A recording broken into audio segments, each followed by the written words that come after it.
Bonjour Gérald Darmanin, Bonjour. merci d'être avec nous puisque cette émission s'appelle Les enfants de la République. Eh bien, qu'est-ce que représente la République pour vous? Pour moi, d'abord, c'est une mère patrie. C'est celle qui permet l'égalité des chances. C'est-à-dire que, comme dirait la très belle phrase de Beaumarchais, on ne sait pas juste donner la peine de naître en République. Il y a quand même le mérite qui compte. Et c'est sans doute son synonyme le plus fort, le mérite. Le mérite. Alors, je lis une phrase. Grand honneur pour le petit-fils d'immigré que je suis d'être nommé ministre de l'Intérieur de notre beau pays. C'est vous qui avez tweeté cela le 6 juillet après votre entrée en fonction au ministère de l'Intérieur. Allusion à votre grand-père maternel d'origine algérienne, survivant de la bataille de Monte Cassino en 1944, et aussi allusion à votre grand-père paternel, un juif maltais. Ces origines de français au sang mêlé, comme disait Nicolas Sarkozy, ça représente quoi pour vous? Moi, c'est des grands-pères que j'ai pas connus. Ils sont tous les deux morts avant ma naissance, mais donc j'ai vécu avec ces images de ces deux grands-pères venant de l'autre côté de la Méditerranée et qui ont épousé deux Flamandes. L'un parce qu'il est arrivé pendant l'immigration de travail, mon grand-père juif maltais, juif tunisien, et l'autre parce qu'il a contribué à libérer le nord de la France en 1944 et a rencontré ma grand-mère. Donc ce mélange, pour moi, c'est l'histoire de la République, c'est l'histoire de la France, un pays qui ne croit pas en une race ou une religion, qui ne définit pas ses citoyens comme ça, mais qui vient donner la chance à ceux qui épousent la nation de défendre notre beau pays. Il ne faut pas oublier ses origines, mais il ne faut surtout pas oublier de là où on vient, c'est vrai, mais là où on est également. Et donc vous n'oubliez ni vos origines, ni d'où vous venez, ni où vous êtes? Moi, je n'ai pas eu de nostalgie de retourner ni en Algérie, ni à Malte, ni en Tunisie. Je suis retourné la première fois en Algérie lorsque le président de la République m'a convié, quand j'étais ministre des Comptes publics, à aller en visite à Alger. J'ai trouvé beaucoup d'émotions, mais ce n'était pas un voyage souhaité pour retrouver les origines. Il faut dire que l'histoire avec l'Algérie était tumultueuse, du fait notamment du choix des harkis en 62. Et puis Malte, c'était une curiosité. J'avais toujours entendu parler de cette île. À la maison, on parlait arabe et italien. Enfin, ma grand-mère parlait un peu arabe et beaucoup italien avec ses enfants, ses 11 enfants, pour pas que les belles-sœurs et les beaux-frères comprennent. Hein, on parlait italien ou un peu arabe à la maison. Et vous parlez arabe et italien? Je ne parle ni arabe ni italien. Ni arabe ni italien, vous parlez français. Et vous écrivez aussi, vous écrivez d'ailleurs dans le séparatisme islamiste. C'est un livre que vous venez de publier, ce manifeste pour la laïcité, que vous venez de publier aux éditions de l'Observatoire. Vous écrivez « La République perd sa transcendance, son histoire ne fait plus vibrer ». Qu'est-ce que ça veut dire? Ça veut dire que les hommes et les femmes, ils ont besoin de transcendance. Ils n'ont pas besoin que du capitalisme ou de la consommation. Ils ont aussi besoin de penser que quelque chose les dépasse. Pendant longtemps, ça a été Dieu.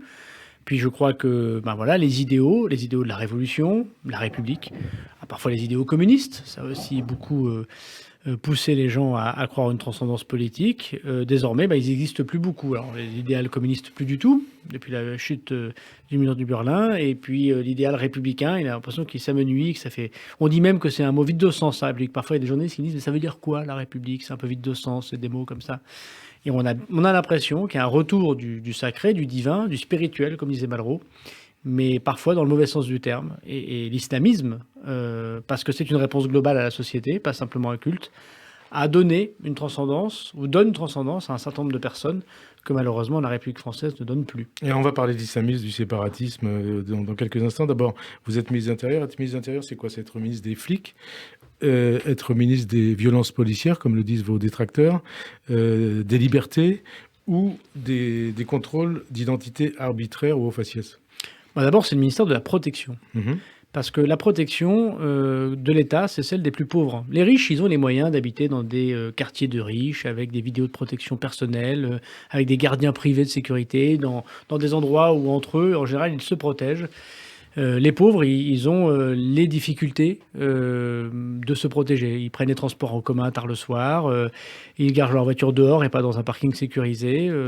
Et il faut bien avouer que être ministre de l'Intérieur, c'est d'abord protéger les plus pauvres d'entre nous. Alors, protéger les plus pauvres, mais vous entendez toutes les critiques qui vous ont faites, hein, ministre des violences policières, ministre du contrôle aux faciès, ministre des contrôles d'identité. Non, mais quel ministre de l'Intérieur n'a pas connu de critiques?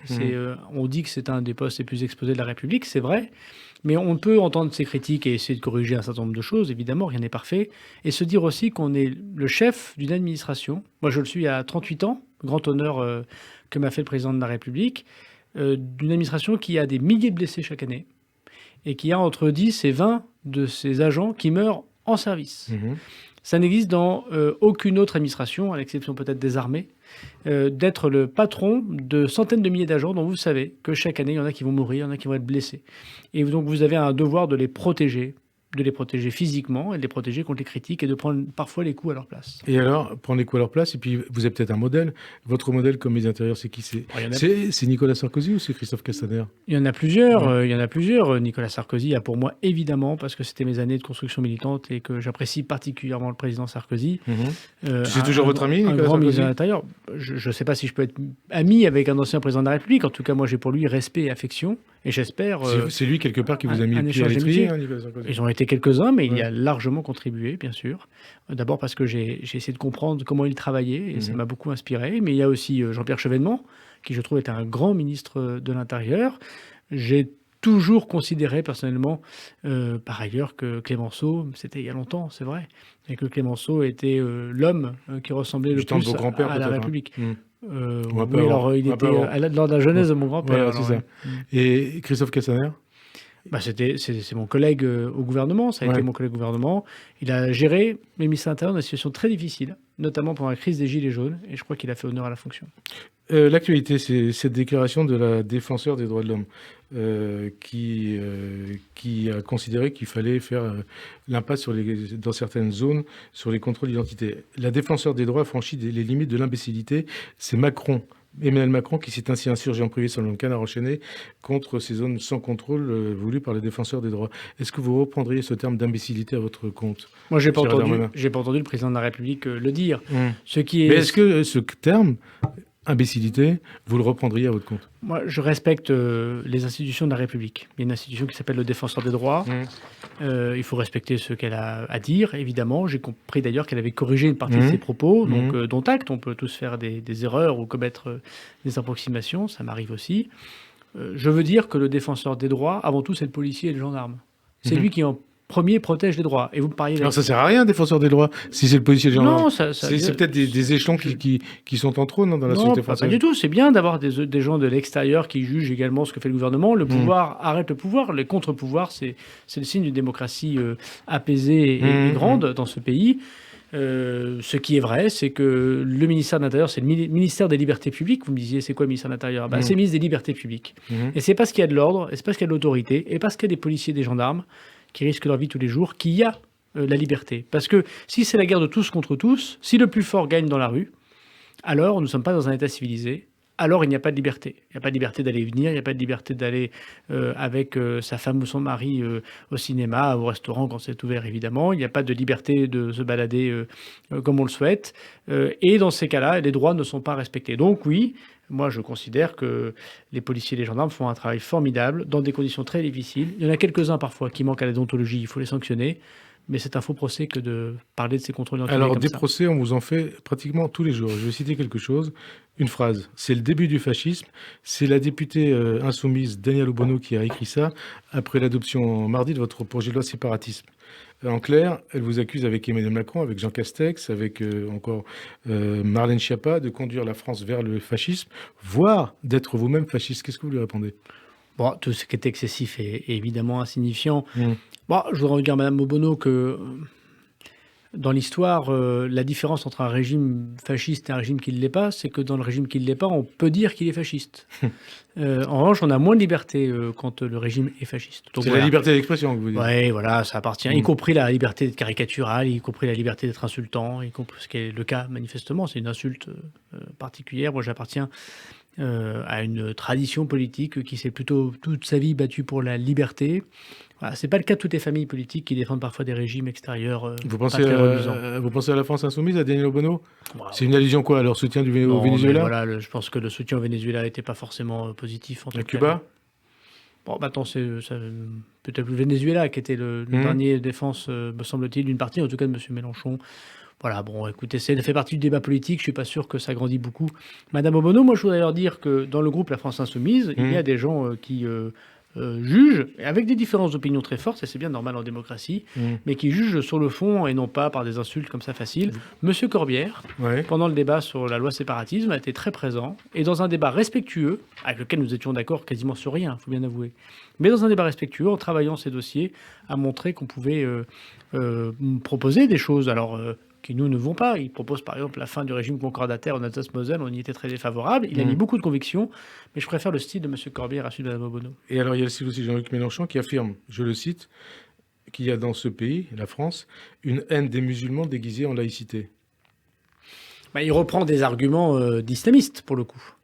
Une partie des islamistes pensent ça. Ils pensent que la laïcité, c'est le combat contre la religion et singulièrement le combat contre l'islam. C'est très présent dans leur rhétorique. Alors que la laïcité, c'est au contraire la possibilité pour les musulmans de vivre comme ils l'entendent leur culte dans notre pays, comme les juifs avant eux, comme les catholiques, les orthodoxes, les protestants, les bouddhistes et comme ceux qui n'ont envie d'avoir aucune religion. Comment vous expliquez qu'ils reprennent ces arguments quand vous dites des islamistes? Comment vous expliquez ça? Est-ce que, je vais vous poser la question brutalement, c'est pour vous des raisons électoralistes? Non, je ne crois pas, je l'espère pas. Ce ne serait pas à la hauteur, me semble-t-il, d'un candidat à l'élection présidentielle. Non, je pense que M. Mélenchon s'était mis dans la tête, dès le début, comme beaucoup de commentateurs d'ailleurs, que ce texte serait une caricature, qu'on se diviserait, que ce serait horrible.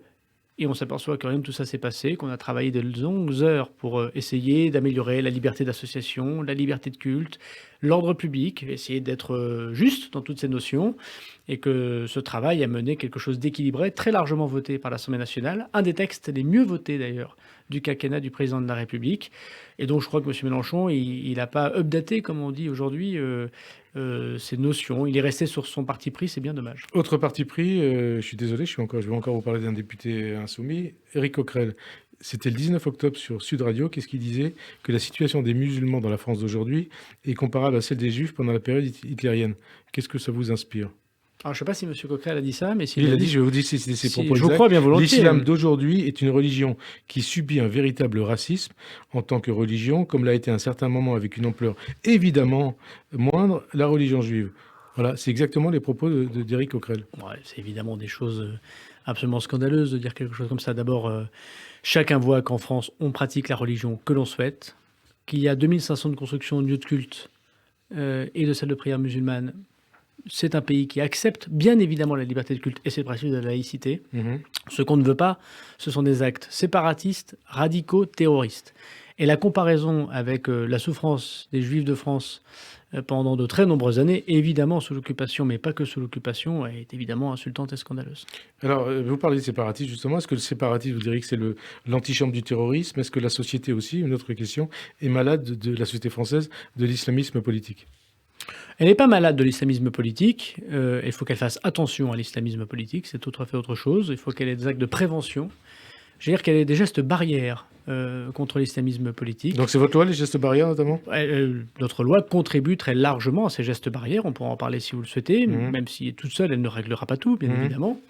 Et par ailleurs, je pense que ce qu'il faut voir, c'est que l'islamisme politique a touché de nombreux pays africains et maghrébins et asiatiques. Et d'ailleurs, constatons ensemble que l'islamisme est d'abord un ennemi contre les musulmans. C'est dans les pays musulmans qu'en premier il a progressé. C'est là où il a en premier tué, enfermé, empêché de s'exprimer.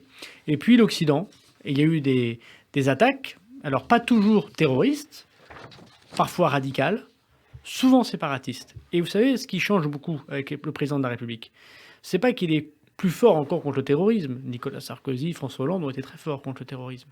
C'est qu'il a pour la première fois dit, il y a le terrorisme, il faut lutter contre ça évidemment, mais il y a aussi le terreau du terrorisme, le séparatisme, qui mène à la radicalisation par une sorte de djihadisme d'atmosphère, comme disait Gilles Kepel. C'est un très joli mot et très juste. Et qui mène parfois au terrorisme. Le cas de l'assassinat de Samuel Paty le démontre fondamentalement. Il y avait des gens qui disaient l'islam politique, c'est pas grave, c'est une opinion. Oui, ça nous gêne, mais pas plus que ça. Nous, on dit, entre l'islam politique et le terrorisme, il n'y a pas de différence de nature, il y a une différence de degré. Et il y a un lien entre l'islam et l'islamisme?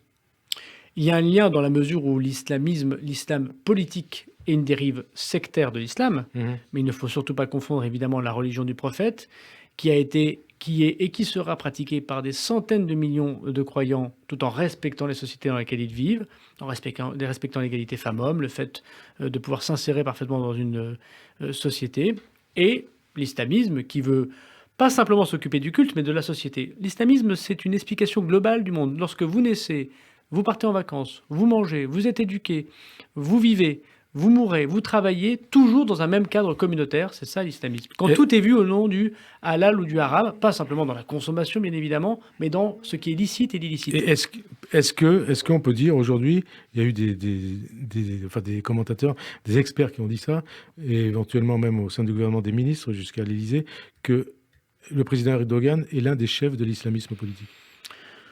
Moi, je ne dirais pas forcément cela, même si on voit qu'en Turquie, il y a une volonté assez forte. Est-ce qu'il infiltre la France?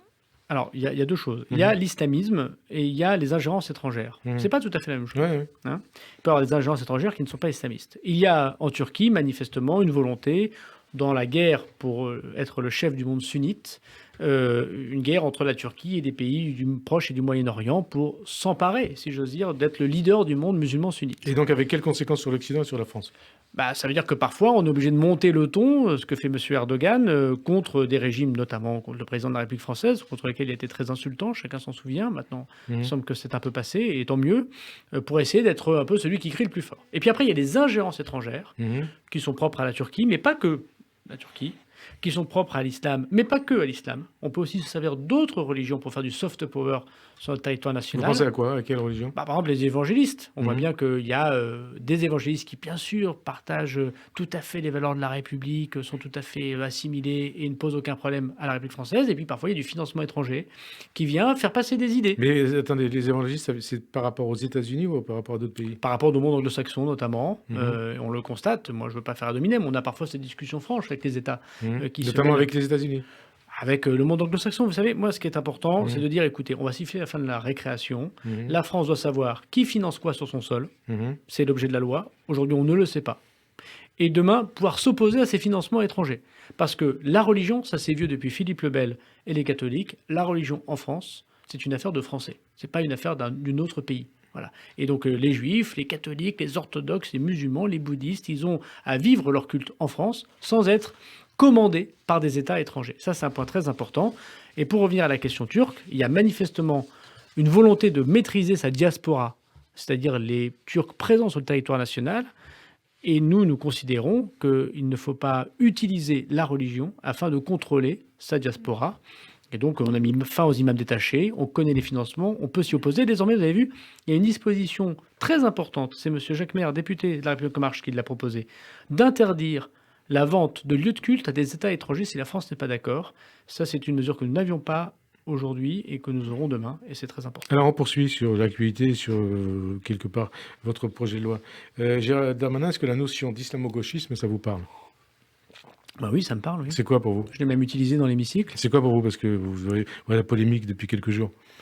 Oui, je vois bien à quoi vous faites Donc, allusion. c'est quoi votre définition de l'islamo-gauchisme et c'est quoi le problème avec l'islamo-gauchisme? Alors, si vous me permettez, d'abord, je dois dire que Mme Vidal, elle est très courageuse. Parce que je vois bien où, à chaque fois, on veut amener les ministres, et singulièrement la ministre de l'Enseignement supérieur. Ce serait vraiment ne pas regarder la vérité en face que de voir que l'université, comme les services publics, comme l'administration, comme les associations, est touchée par l'islamisme, et parfois l'islamisme aidé par ce qu'on appelle des gauchistes. Et quand vous dites... tous les deux, ils ont une alliance objective, comme dirait... c'est quoi? Alors, c'est une alliance objective pourquoi? Et qui mène à quoi? De mettre fin à la République telle qu'on la connaît, de mettre fin à nos institutions telles qu'on les connaît, et de trouver toujours des explications, notamment essentialistes. Ça, c'est très important, dans les fameuses luttes indigénistes. Essentialistes, racialistes? Exactement, et de tout voir selon le prisme de la race, de l'ethnie, de l'essence, au lieu de voir les citoyens. Vous savez, ce qui est très important dans la République française, c'est que nous, on n'a pas fait des deals, comme diraient les Britanniques, avec des communautés. Donc c'est pas les États-Unis ou c'est pas la Grande-Bretagne, hein? On n'est pas un monde anglo-saxon. Moi, je critique pas le monde anglo-saxon, c'est juste pas notre modèle. C'est le modèle français. Exactement. Le modèle français, c'est un modèle assimilateur, où on dit, rappelez-vous Clermont-Tonnerre à la tête de l'Assemblée nationale, hein, tout aux juifs en tant que citoyens, rien aux juifs en tant que nation. On l'a demandé à tout le monde. Et on dit désormais, on ne fait pas de deal avec des communautés qu'on ne reconnaît pas dans leur particularité, mais avec des citoyens. Et il y a chez les gauchistes, il y a chez les islamistes, et il y a donc chez ceux qui font l'épouse de ces deux fonctions, de ces deux forces politiques, aujourd'hui minoritaires, mais qui sont assez véhémente dans certains secteurs de la société. Donc, parce qu'on reprend ce qu'a dit Frédérique Vidal, elle a demandé une enquête au CNRS sur l'islamo-gauchisme qui, selon elle, gangrène l'université. Oui, elle a demandé d'être objective. Mais attendez, vous avez entendu les cris d'orfraie là-dessus. Hein. Mais attendez, il suffit d'écouter. Ou encore le président de Sorbonne Université. Il suffit d'écouter les universitaires aussi qui le disent. Bernard Rougier, qui est un sociologue très intéressant, il n'a pas commencé d'ailleurs à droite de l'échiquier politique, c'est le moins qu'on puisse dire. Il a publié un excellent ouvrage, l'Express en a fait d'ailleurs plusieurs pages, Les territoires conquis de l'islamisme. Il vous explique à quel point il est difficile d'enseigner à l'université et d'avoir des aides à l'université. Gilles Kepel pourrait bien mieux que moi, alors que tout le monde connaît le sérieux de Gilles Kepel, lui non plus, il n'a pas commencé à droite, c'est le moins qu'on puisse dire aussi, de montrer que c'est très difficile de pouvoir continuer à travailler. Non mais vous qui êtes ministre de l'Intérieur, vous dites Frédérique Vidal a raison. Moi je dis qu'elle est courageuse. Est-ce qu'elle a raison? Elle a raison de poser ce diagnostic, elle a raison de demander des critères objectifs, voilà, et de voir. Elle a demandé une étude sociologique, des études. Elle n'a pas demandé des sanctions. Donc il faut savoir c'est quoi la liberté d'expression. Je pense qu'elle vaut aussi pour les ministres du gouvernement. Et je pense que les Français sont assez d'accord avec Madame Vidal. C'est valable pour les ministres du gouvernement, y compris quand ils se font quelque part appeler à l'ordre par le président de la République? C'est-à-dire, vous pensez à qui, Madame Vidal? Oui. Moi, je ne l'ai jamais vu, Monsieur le Président de la République, rappeler à l'ordre un de ses ministres, surtout lorsqu'il est courageux. Moi, je veux redire à quel point Madame Vidal est courageuse, parce que chacun sait que ce qu'elle dit est une vérité, et que par ailleurs, il faut l'objectiver. N'ayons pas peur de dire les choses et de voir les choses. Et est-ce que, donc, elle parle de l'université, est-ce que j'ai l'impression que c'est ce que j'ai compris dans ce que vous avez dit, l'islamo-gauchisme, ça gangrène aussi la société française? Au-delà de l'université? On voit bien qu'il y a... Mais c'est comme toujours, il y a une petite partie qui peut effectivement poser des problèmes. Et il ne faut pas la confondre avec le tout. Il y a des élus qui font des compromissions avec les islamistes. Ils ne sont pas très nombreux, mais il y en a. Il y en a? Il y a des acteurs associatifs qui le font. Ils ne sont pas très nombreux, mais il y en a. Vous avez des noms en tête? Il m'arrive d'avoir un certain nombre d'informations de là où je suis. Je ne suis pas là pour faire une revue de détail, mais je suis là pour dire effectivement qu'il faut savoir mettre la barrière, les gestes barrières face à l'islamisme. Les gestes barrières, ça se fait par rapport à Trappes, par exemple. Vous parlez des élus. Tout le monde a en tête la décapitation du professeur Samuel Paty. Et pourtant, seulement 4 mois après, il y a cette séquence de Trappes où Didier Lemaire, le professeur de philo d'un lycée de la ville, a dû être placé sous protection policière, c'est vous qui l'avez demandé, du fait de menaces après avoir dénoncé, lui, le professeur Lemaire, la progression d'une emprise communautaire à Trappes. Qu'est-ce que vous dites de ça? Je sais que vous en avez déjà parlé. Et puis d'ailleurs, est-ce que votre loi, la loi séparatisme, entre guillemets, aurait pu éviter ça? Elle aurait pu éviter ça parce que monsieur le professeur Lemaire évoquait la pression qui était sur lui aussi. Et avant lui, donc, sur Samuel Paty. Et on a vu sur les enseignants, bien sûr. Comme sur la dame de l'état civil de la mairie, de Trappes d'ailleurs, comme la médecin ou l'infirmière de l'hôpital public. Voilà. Donc, il y a des pressions sur le service public et sur les fonctionnaires. L'article 4 de la loi prévoit un délit de séparatisme. Toute personne qui fera d'intimidation, de menace, qui sera coupable d'un acte séparatiste, un homme qui refuse de se faire soigner par une femme dans un hôpital et qui la menace, sera condamné de 5 ans d'emprisonnement et pourra, la loi est très ferme, pourra être exclu du territoire national s'il n'est pas français. Donc oui, nous avons des moyens de protection désormais de nos fonctionnaires. Mais alors sur le cas de Trappes, il y a d'un côté le professeur de philosophie et de l'autre le maire, soutenu par une partie de la gauche, Ali Rabé, génération de Benoît Hamon dont il est issu, LFI et les Verts. D'ailleurs, le maire menacé de mort également, placé aussi sous protection policière. Donc, il a accusé le professeur Le Maire d'avoir mis de l'huile sur le feu. Et puis, il est même allé distribuer des tracts dans le lycée. Il est dans son droit ou pas? Et entre le professeur et le maire, quelle est votre position?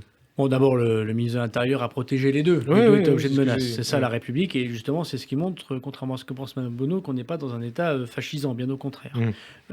Par ailleurs, est-ce qu'il est dans son droit? Il n'est pas dans son droit lorsqu'il distribue des documents politiques à l'intérieur d'un lieu sacré de neutralité qui s'appelle l'école ou le collège ou le lycée public. Donc évidemment, c'est un acte condamnable. Par ailleurs, lorsqu'il critique le professeur, sa liberté est grande s'il le souhaite de critiquer le professeur, mais moi je trouve que n'importe quel agent public peut aller sur n'importe quel micro ou caméra de France pour dire ce qu'il pense, ce qu'il voit de la société, et surtout quand il dénonce l'islamisme politique. Donc vous parlez du professeur là. Exactement, et donc moi je pense qu'il faut plutôt encourager ceux qui dénoncent, ceux qui sont courageux, que des forcer à se faire taire. Vous savez, il y a une très jolie phrase dans la Bible, que ceux qui ont des oreilles entendent. Voilà, et monsieur le maire a lancé un cri, que ceux qui ont des oreilles entendent. Trappes, c'est un territoire perdu de la République ou pas? Moi, je crois qu'il n'y a pas de territoire perdu de la République. D'ailleurs, je trouve ça toujours très difficile de nommer des communes comme ça, parce que vous savez, il y a beaucoup de gens qui essaient de s'en sortir, après qui sont marqués, à force de polémiques médiatiques, par leur identité, par leur CV. On se dit, ah bah oui, tu viens de Trappes, et on a l'impression qu'il y a une sorte d'égal entre le scandale et tous les habitants. Et moi, j'ai été maire de Tourcoing. Je détestais toujours les mauvaises images que tel ou tel individu pouvait donner de la ville, parce que ça ne nous disait pas toutes les entreprises qui fonctionnaient très très bien, tous ces gamins qui essayaient de s'en sortir et qui faisaient des grandes études, ou qui étaient artisans, ou qui rentraient dans la police, ou qui devenaient professeurs, ou qui devenaient fonctionnaires et qui se battaient. Et je crois qu'il ne faut pas montrer du doigt tel ou tel territoire. Et on a tous des difficultés. Il y en a des plus difficiles que d'autres. Trappes en fait partie, c'est sûr. Mais il faut justement que la République soit plus présente encore. Autre problème, c'est l'antisémitisme en France, dans la France de 2021. On a commémoré, c'était le 13 février dernier, le 15e anniversaire de l'assassinat d'Yinan Halimi, enlevé, torturé, tué parce qu'il était né juif. Depuis 2005, 11 Français juifs ont été assassinés justement parce qu'ils étaient nés juifs. Est-ce que l'antisémitisme est plus que jamais un mal français, Gérald Darmanin? Est-ce juste de dire que l'antisémitisme est porté par l'islamisme? Alors, l'antisémitisme, évidemment, d'abord, c'est absolument affreux. C'est malheureusement un peu culturel. C'est-à-dire, ça veut dire quoi? Il y a un antisémitisme depuis longtemps sur le sol national. Et les Juifs, oui, depuis des siècles. Exactement. Et les Juifs, indépendamment de l'islamisme, c'est ce que je voulais vous dire. Et les Juifs ont toujours connu ces actes antisémites.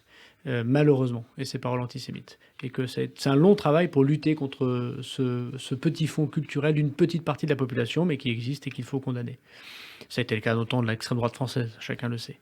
Et désormais, une partie des islamistes, bien sûr, une partie importante, utilise l'antisémitisme ou la haine d'Israël contre les Juifs de France, contre les Juifs tout court. D'ailleurs, dans les discours des psalmodieurs, des conférenciers, comme on dit, islamistes, il y a très souvent la haine du mécréant, la haine du juif. Et d'ailleurs, c'est ce qui vous conduit parfois à demander la fermeture de mosquées. Oui, et que je n'ai pas, puisque la loi d'aujourd'hui ne permet pas au ministre de l'Intérieur de faire fermer des lieux de culte si on appelle à des descriptions antisémites dans un prêche, par exemple. Demain, la loi séparatisme permettra de faire fermer des lieux de culte sur ce compte-là. Et ce sera une très bonne chose pour la République. Aujourd'hui, il faut attendre qu'il y ait un acte terroriste. Demain, on pourra juste attaquer l'acte séparatiste. Et l'antisémitisme est une forme aussi, bien sûr, de séparatisme. Nous ne devons pas distinguer les citoyens français selon leur religion ou leur supposée race. On doit les distinguer selon leur mérite. Voilà. Et on n'a que faire de savoir s'ils sont juifs, musulmans, athées, d'où ils viennent, depuis quand ils sont français, un point c'est tout. Quand vous expliquez qu'une partie de la jeunesse des quartiers, des cités, omnubilée par la haine d'Israël, dérive vers cet antisémitisme, justement. Moi, je serais bien incapable de faire quelque chose de complet, mais il est évident que la géopolitique, depuis 30 ou 40 ans, fait qu'il y a un combat, celui qu'a essayé de mettre en place les islamistes, le combat des civilisations. Et pour eux, il y a une sorte d'alliance objective entre Israël et l'Occident, et il faut absolument combattre Israël et l'Occident. Et le conflit israélo-palestinien, dramatique, évidemment, et très complexe, est aussi une sorte d'exportation d'identité, de combat sur d'autres lieux que le lieu israélo-palestinien, que le lieu de la Palestine, que le lieu d'Israël, pour être en France et ailleurs, un lieu de combat aussi idéologique. Et c'est pour ça qu'il ne faut pas distinguer la haine d'Israël de la haine des Juifs. Voilà. Il y en a qui disent ben, « moi, j'aime pas Israël, je veux détruire Israël, mais j'ai rien contre les Juifs ». Ben non, c'est évidemment un lien. Vous dites, c'est un lien évident. Antisionisme, antisémitisme, il y a un lien. Bah, c'est évident, ça me paraît évident que l'antisionisme virulent, la haine d'Israël virulente, fait partie de l'antisémitisme. Alors, autre dossier qui vous concerne directement et qui est d'actualité, ça concerne les générations identitaires. Ce groupuscule de l'ultra-droite, vous avez enclenché la procédure de dissolution de génération identitaire. Il y a eu des manifestations afin de contester cette décision jugée politique. Il y a eu une dissolution de génération identitaire dénoncée aussi par Éric Zemmour, qui parle d'un 2 poids 2 mesures, aussi par Marine Le Pen, un groupuscule de l'ultra-droite défendu par l'avocat Gilles William Goldnadel. Qu'est-ce que ça vous inspire? Bon, pas grand-chose. Moi, j'utilise les armes administratives que donne la loi, et je proposerai au président de la République D'ici la fin du mois, la dissolution de Génération Identitaire, après un D'ici la contradictoire. fin du mois, c'est-à-dire d'ici 2 semaines. Il reste 2 conseils des ministres, Voilà. puisque c'est en conseil des ministres. Donc c'est soit le prochain conseil, soit le conseil d'après. Voilà, effectivement. Voilà. Et, Parce- attendez, indépendamment des manifestations, des critiques Mais de cette quoi décision. parle-t-on De quoi parle-t-on On parle d'une association dont le ministère de l'Intérieur a fait savoir dans le contradictoire qu'on lui reprochait des actes très graves. Très graves. Donc lesquels? Vous pouvez préciser les choses? On est dans le contradictoire aujourd'hui. Je ne vais pas fragiliser la procédure. D'accord. Mais le décret en Mais conseil des actes, des vous dites des actes très graves. et je crois que franchement, ceux qui les protègent, je ne parle pas de l'avocat qui fait son travail d'avocat, mais Zemmour, par exemple. Madame Le Pen ou Monsieur Zemmour devraient bien lire le décret que nous proposerons en Conseil des ministres avant de savoir s'ils continuent à les protéger. Et ça ne crédibilise pas tellement, me semble-t-il, la parole politique de Mme Le Pen que de protéger ce groupuscule. Et il n'y a pas de poids de mesure, je veux le dire à M. Zemmour. Il y a la dissolution de la du CCIF. Qui l'a fait? C'est le président de la République actuelle. La dissolution des loups gris. Qui l'a fait? C'est le président de la République actuelle. Donc les Louis, attends, précise les choses, c'était une association turque qui a très violente, anti-arménienne notamment. La dissolution du collectif Cheikh Yassine. Qui c'est qui l'a fait? C'est le président de la République actuelle. La dissolution de Baraka City. Qui l'a fait? Le président de la République actuelle. C'est-à-dire il a mis fin à des officines islamistes dont tout le monde savait qu'elles étaient islamistes. Y compris CCIF qui a déposé un recours et qui maintenant travaille depuis la Belgique. En tout cas, ils ne sont plus sur le territoire national. Le Conseil d'État, pour une partie d'entre eux, comme Baraka City, a donné raison à l'État français. Et nous sommes les premiers à être à ce point courageux, et tout en revient au président de la République, pour lutter contre les officines islamistes. Il n'y a pas de deux poids, deux mesures. Il y a par ailleurs un groupuscule d'extrême droite, et tout le monde le sait. Génération Identitaire, rien que le nom, marque évidemment l'action, qui n'est pas un gentil club de gens réactionnaires, qui ont des propos, qui formulent un certain nombre de propositions ou d'actes complètement contraires aux valeurs de la République, et qui méritent, parce que c'est le droit français, d'être dissous, en effet. Et je crois que ça ne sert pas les dirigeants de la droite dure française que de les protéger. Au contraire, ça révèle peut-être la véritable identité de ceux qui professent ces défenses. Et donc ces discours ou les manifestations ne vous feront pas changer d'avis? Mais nous sommes en République, force doit rester à la loi et force doit rester à l'autorité républicaine. Est-ce que vous faites un parallèle, vous en avez parlé tout à l'heure des groupuscules islamistes, entre Génération Identitaire, le CCIF et Baraka City? Non, mais ils sont de nature différente, bien évidemment.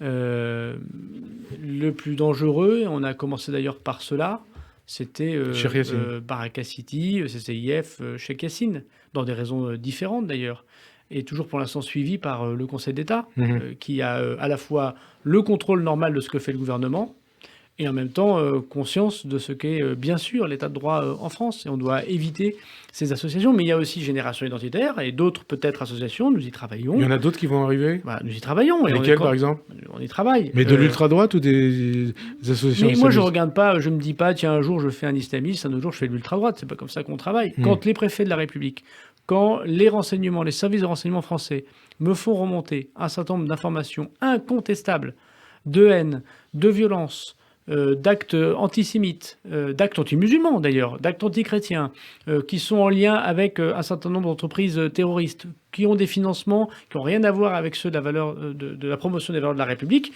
je prends les affaires comme elles viennent et je les propose à la dissolution en Conseil des ministres. Puisqu'on on a parlé d'Éric Zemmour, est-ce que vous diriez comme lui, comme Éric Zemmour, que Pétain a sauvé les Juifs français? Non, bien sûr que non. Et alors justement, il a été poursuivi en justice pour ça. Il a été relaxé par la justice pour ses propos jugés négationnistes d'ailleurs par le tribunal, mais tenus selon l'arrêt du tribunal à brûle-pourpoint. À votre avis, est-ce qu'on peut être un négationniste de bonne foi? Parce que c'est un peu ce que dit le... Alors il y a un appel, on va voir ce que va donner l'appel. Moi je ne commande jamais des décisions judiciaires. Ce que je veux dire, c'est que oui, M. Zemmour, il est très intelligent, et par ailleurs, je trouve que c'est un homme... qui est intéressant quand on discute avec lui, mais de temps en temps, il a un certain nombre de diatribes qu'il est intéressant de découper. Quand il dit Pétain a protégé les Juifs français. A sauvé des Juifs français, pardon. Les Juifs français. Les Juifs français. Que dit-il? D'abord, il dit que Pétain a gouverné la France, alors que tous les gaullistes considèrent, comme moi, que le régime de Vichy est nul et non avenu, que la vraie France était à Londres et à Alger, et pas à Vichy. Deuxièmement, mais il s'inscrit dans une tradition d'extrême droite. De l'ultra-droite. De la droite, on va préciser les choses, hein, de la droite pétiniste. Je vous laisse la responsabilité de vos propos, mais en tout cas, c'est pas ma tradition politique. Mmh. Et la deuxième des choses, pourquoi il fait indiscrétion et pourquoi il dit français? Parce qu'on sait tous que Bousquet, sous le régime en zone libre, comme on disait à l'époque, c'est-à-dire le régime de Vichy, c'était des milliers de juifs étrangers qui ont été déportés. Et aussi français, il y en a eu aussi français. Et il y en a eu par ailleurs des Français, parce que évidemment, la Des distinction... milliers et des milliers. Il fallait compter les grands-pères, les grands-mères dans une sorte de comptage. Et tous les enfants déportés étaient juifs, il y a eu des milliers d'enfants qui ont été absolument déportés. sordides. Voilà. Et puis Pétain n'a jamais rien dit pour protéger les Français, quelle que soit leur religion, lors de la rafle du Veldiv et ailleurs.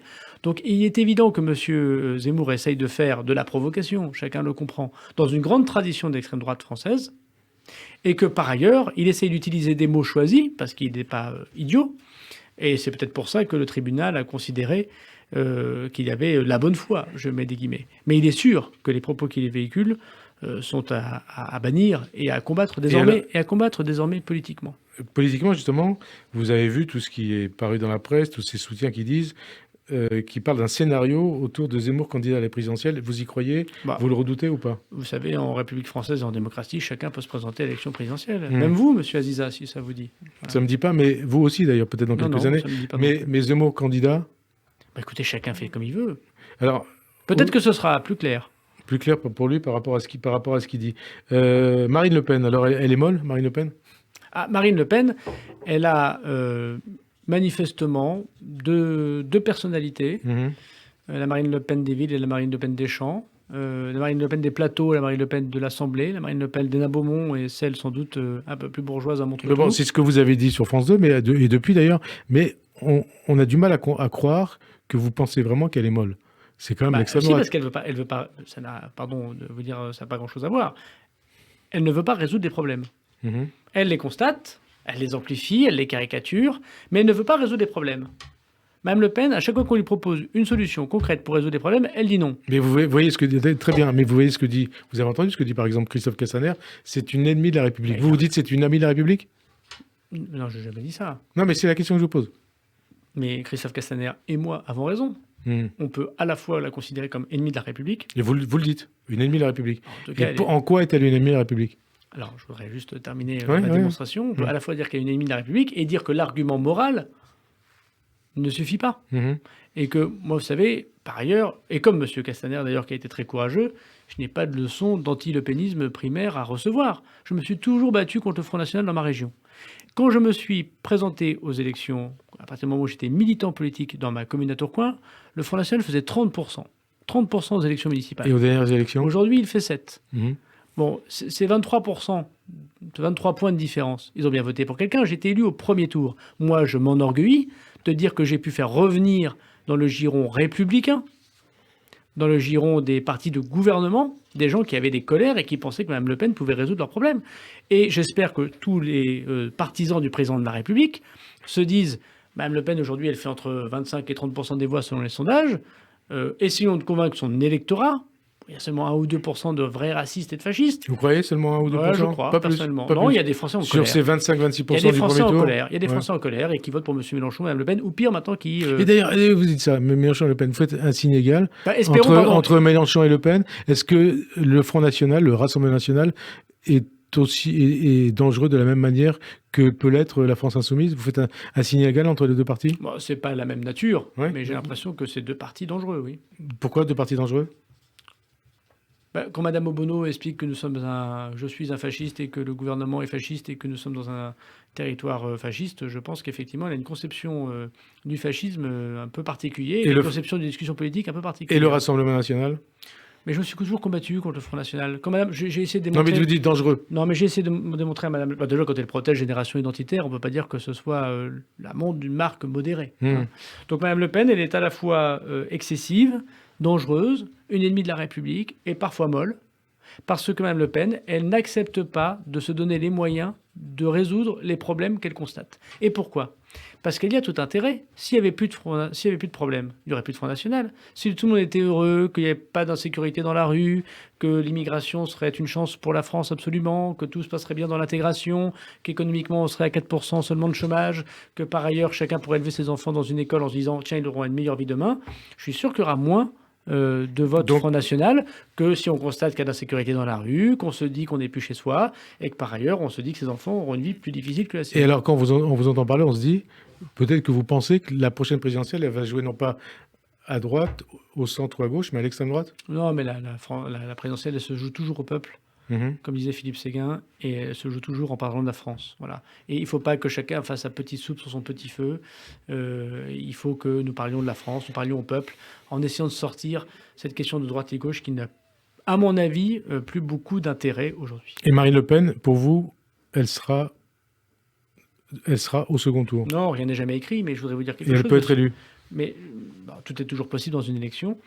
Et il ne faut jamais sous-estimer les électeurs. Mais, M. Azizat, ce que je veux faire remarquer, c'est qu'il n'y a que nous pour attaquer Mme Le Pen. Nous, ça veut dire la majorité ? Les partisans du président de la République. Tout le monde dit on ne veut pas du duel Emmanuel Macron-Marine Le Pen.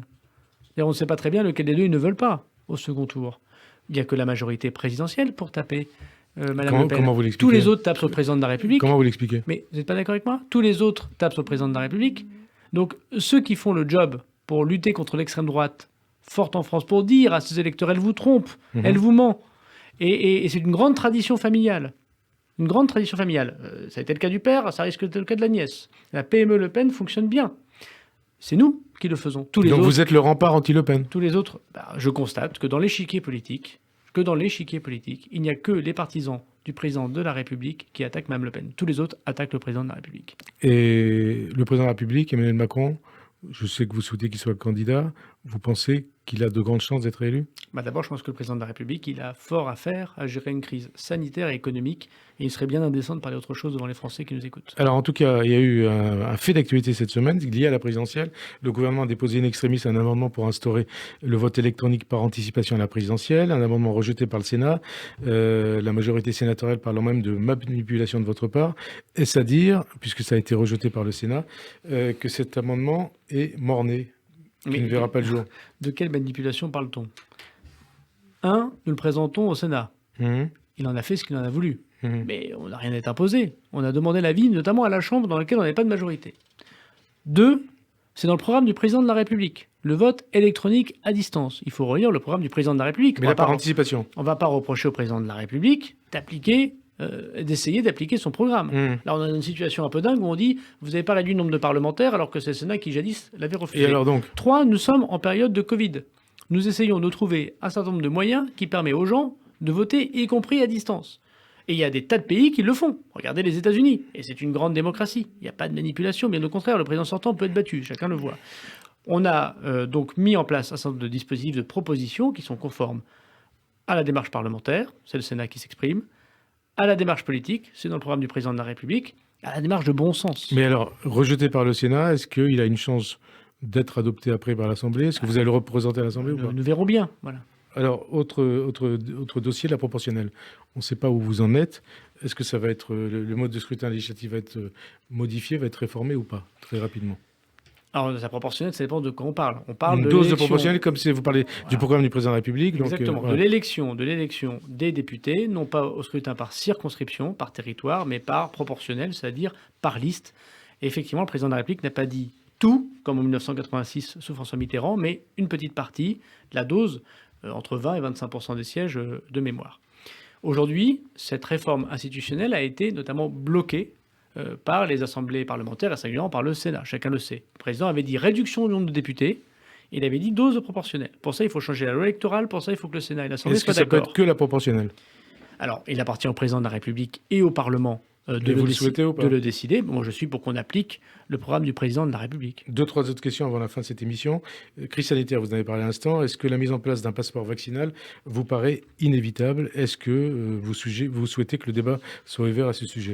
Mais qu'il y ait un débat sur le sujet, chacun peut l'accepter. Il ne règle pas tout le passeport. Est-ce que vous le souhaitez? Est-ce que c'est quelque chose qui vous choque ou pas? Parce aujourd'hui, on voit bien que ce n'est pas l'essentiel du moment, puisqu'il faut lutter contre les variants et éviter le reconfinement. Vous savez, la situation sanitaire, elle est inquiétante, la situation sanitaire elle est instable. Je constate cependant que le président de la République met tous les moyens pour éviter ce reconfinement. Question personnelle aussi, jusqu'à 2017, l'un de vos meilleurs amis en politique, et sans doute aussi personnel, c'était Xavier Bertrand.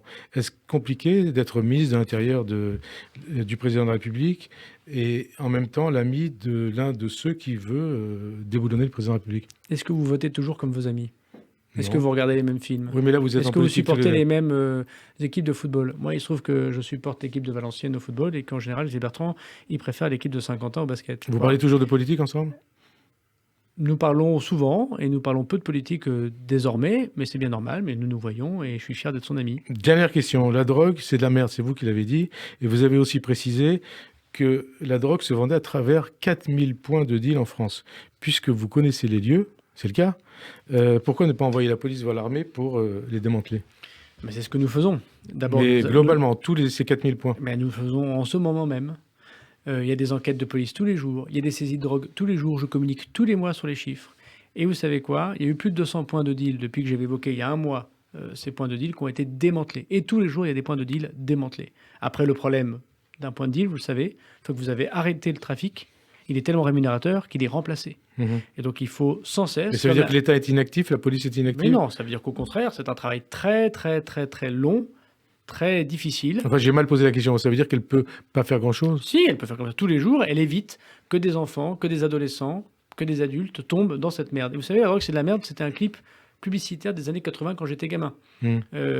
Rappelez-vous ce moment où on jetait le sachet de cocaïne dans les toilettes et le slogan publicitaire arrivait. Et ben, c'était un slogan très efficace. Quand j'entends aujourd'hui des responsables politiques vouloir dépénaliser la drogue, je me dis que c'est un coup bas contre les parents qui essayent tous les jours. Je pense à cette femme seule qui élève ses 3 enfants que j'ai bien connue dans ma vie d'élu, très courageuse, qui venait au centre social de son quartier, expliquer qu'elle avait du mal à expliquer à ses enfants qu'il ne fallait pas tomber dans la fumette, comme elle disait.